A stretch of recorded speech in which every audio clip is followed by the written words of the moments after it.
Welcome once again, ladies and gentlemen, boys and girls, to the amazing world of food and drink. I'm your host, Dr. Franklin Ruehl. Now, roll tape. Now, the humongous fungus. As you know, mushrooms are basically fungi, that is, plants without chlorophyll that actually eat parasitically off of either dead or living vegetable matter.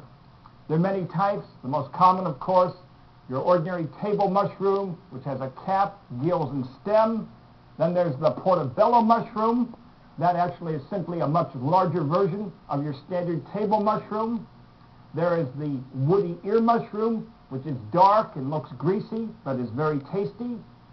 There is the inky cap mushroom, which actually exudes an inky substance from its gills that can actually be used as a substitute for ink. Then there's the intriguing oyster mushroom. It looks like an oyster, but how does it derive its nourishment? When worms approach it, it sends out a toxic gas that actually paralyzes the worm. It then shoots out tendrils that envelop the worm, and ultimately it ingests that worm. So if you ever eat an oyster mushroom, remember, you're actually consuming digested worms. Probably the most expensive of all mushrooms today is the golden chanterelle at $49.95 per pound. So if you ever go into a market and buy any of these expensive mushrooms, don't put them in a paper or plastic bag. Simply put them on the counter. Otherwise, you'll be paying up to $49.95 per pound for the bag. Play it smart. A little consumer tip just for you out there in TV land. Now, probably the most intriguing fungus is what I call the humongous fungus. It was discovered recently in southwestern Washington near Mount Adams. It is enormous in size. It's an incredible 1,500 acres in dimensionality. Estimated weight, 8 to 10 million pounds.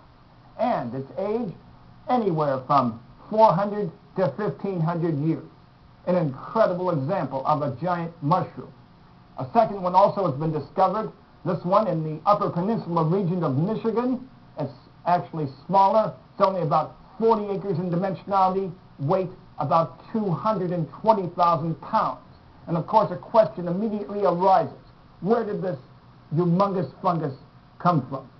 One intriguing theory is that extraterrestrial spores floating through space were captured by the terrestrial gravitational field and ultimately fell to Earth and take root.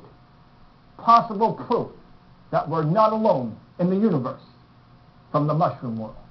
Now until next time, may the power of the cosmos and of the mushrooms be with you. Yes, yes, yes.